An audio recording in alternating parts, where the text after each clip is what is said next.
So a question I get occasionally from people is whether they should take more of the all-in approach or a reverse dieting approach, and while I can never say for certain what is best for someone else, what I can do is try to explain the differences best I can and help you come to a conclusion for yourself about what might be best for you. And while I'm pretty dang confident in my knowledge about reverse dieting, having taken literally hundreds of people through the process at this point, I have to be completely upfront and say I don't have a ton of knowledge in the all-in approach, and I basically know what I've seen through some of Stephanie Buttmore's videos and kind of what she went through with the process. And I also went through and watched some other videos about the process from other people just to try to give myself the best understanding I could before making this video. So with that being said, I'll do my best, but if you're more familiar with the process and you think I'm getting something wrong or misunderstand anything, just please leave it in the comments below. I'm completely open to learning and understanding more. So the biggest difference between reverse dieting and the all-in approach is with reverse dieting, you're more systematically, gradually increasing calories over time with the idea of getting your metabolism to catch up along the way while minimizing the amount of fat you'll store during the process. This is most commonly used after a cutting phase when your hormones and metabolism are suppressed from the dieting, as it allows you to retain most of your results while getting your maintenance calories back up and helping you feel better. With the all-in approach, you're not gradually increasing anything. You're just going, like I said, all in, and typically not even tracking calories. At least in Stephanie Buttmore's case, she was basically just eating to satiety, which if you don't know, that basically means until you feel full. And while I believe there is a book on this where they say you're supposed to eat at a minimum 2,500 calories, in her case, she was going way beyond that and just eating whatever she wanted to. And from what she said in the beginning stages especially, she was averaging more like 5,000 calories a day. But the point of this isn't to minimize fat gain. The point of this is to help undo some of the negative side effects that come with either being very lean or having an extreme history of dieting, and trying to correct these things to help your body recover and feel better. So not only are you eating a lot more food, you're also supposed to take away any intense exercise, and you also have to factor in the psychological side of things, because something like reverse dieting may not be great for someone who has more of an eating disordered history, or especially currently dealing with an eating disorder, because this more meticulous tracking can trigger some of the same kind of thought processes and behaviors. Which I should say before we go any further, if you are someone who struggles with eating disordered behavior, and really struggle with this stuff mentally, please seek out a qualified therapist. I am not someone who specializes or qualifies as an eating disorder specialist, and it's important you get the help you need. Now, I believe the original intent with the all-in approach was to help women reverse amenorrhea, which basically means loss of period. However, in Stephanie's case, she didn't actually lose her period. She was just someone who was extremely lean, and for a long time. I mean, like basically competition lean, even if she wasn't competing, and her body had just been run to the ground. So she was constantly extremely hungry and food focused and feeling run to the ground. Her strength was plummeting, and she just felt like absolute crap and said, you know what? I need to do this. I need to get to a place where I'm not so focused on food and starving all the time. And going through this process, especially adding all that body fat, is going to help with this. That's one of the truths we need to accept, that if you do want to feel better from these negative side effects from dieting, adding body fat back on is actually going to help you more than anything. It's just whether if you're willing to accept that or not and what your goals are, and I'll touch more on that here in a minute. But some of the signs you should watch for that your body's in a bad place and probably needs at least one of these processes are things like loss of period, extreme fatigue, extreme food focus and hunger, feeling cold all the time, low libido, significant loss of strength, losing hair, brittle nails. Now, you don't need all of these signs. These are just some of the signs, but they are signs that your body is prioritizing more essential needs for energy than these other things, basically to help keep you alive. This is the body's self-defense mechanism against starvation. If it feels like energy supply is too low,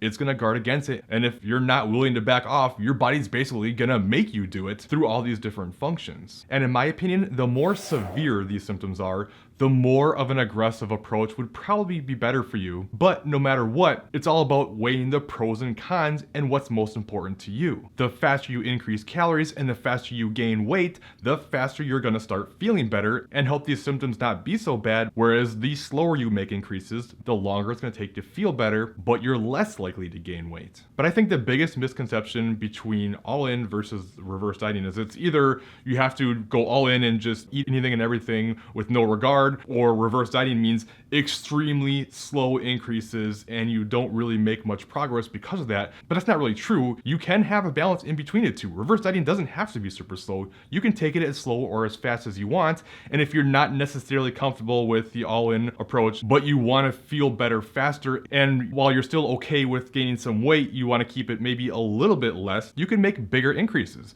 So instead of increasing with a reverse of maybe like 50 calories a week, you could do 100, you could do 200, you could do 250, 300 calories, you could do more. And this might be a decent approach for some people where they're still allowing their body to regulate faster and still gain some weight back, which will help them feel better, but not make it in such a rapid approach. Of course, there's the psychological implications. There is something behind the all-in approach where getting away from tracking can benefit from a psychological standpoint for some people, depending on your scenario. So again, we always have to weigh all the different pros and cons. Now, another thing with the all or nothing approach that I've heard is a lot of times what will happen is in the beginning stages with hunger hormones all out of whack from the dieting, your metabolism is running slower. So of course you're gonna eat quite a bit more than your maintenance calories and you'll gain weight relatively quickly. But as this happens, as your leptin starts to fill up and your hormones start to stabilize, you're gonna be less hungry over time. You'll eventually start eating less and your body will start to stabilize as it catches up with this. And this can help in some instances to be able to have a more intuitive eating approach, as when done over a longer period of time, we're talking several months, if not years, you start to become more in tune with your body's normal hunger signals. Whereas if you've spent your entire life dieting, it doesn't even feel like there's such a thing as being full. And it's not uncommon when you do gain all that weight and things start to stabilize, eventually body fat will start coming back down a little bit as you're more in tune or more in line with your body's natural set point, as the body kind of has like this internal gauge. If you think about like temperature control in your room, if the heat is on and the temperature goes below the set temperature, the heat kicks on, makes it warmer until it gets there. Or if the AC is on and it gets above that temperature,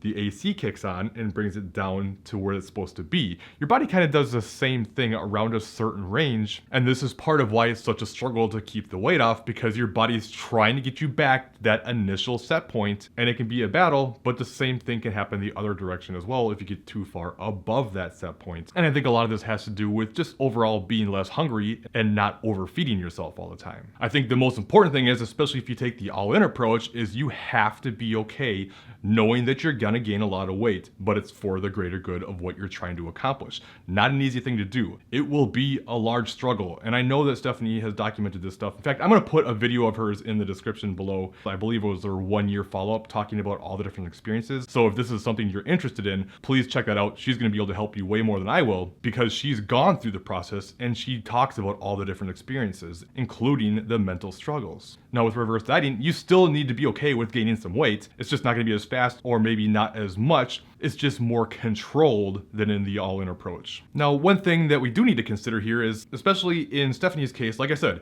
it was the best approach for her, but she was also extremely lean, like really, really lean. So for her, it was actually arguably healthy for her to gain some fat back, because she was probably too low body fat for her body's natural set point, which is why she had so much extreme hunger. But if you're coming from a position, especially if you're already overweight to obese, and now you go all in and you slap on a bunch more weight on top of that, there can be some health implications to this, and you need to be careful. And I would strongly recommend that you get medical attention while doing this. Follow up with somebody and make sure that you're taking your health markers and all these things to make sure that things aren't getting out of hand, because health certainly matters, and I don't want you to put yourself in some very unhealthy position to try to do this. Again, not a therapist, I'm not a doctor, this isn't medical advice, but it is something we need to consider, which is why I keep saying it depends on you and your unique circumstance, because everyone's different, both from physical and mental perspectives. But no matter what, please don't put so much pressure on body weight and body image and clothing size and things like that. It's not what makes you the person that you are. It's not what really matters the most, but perhaps one of the most liberating experiences throughout this process in either case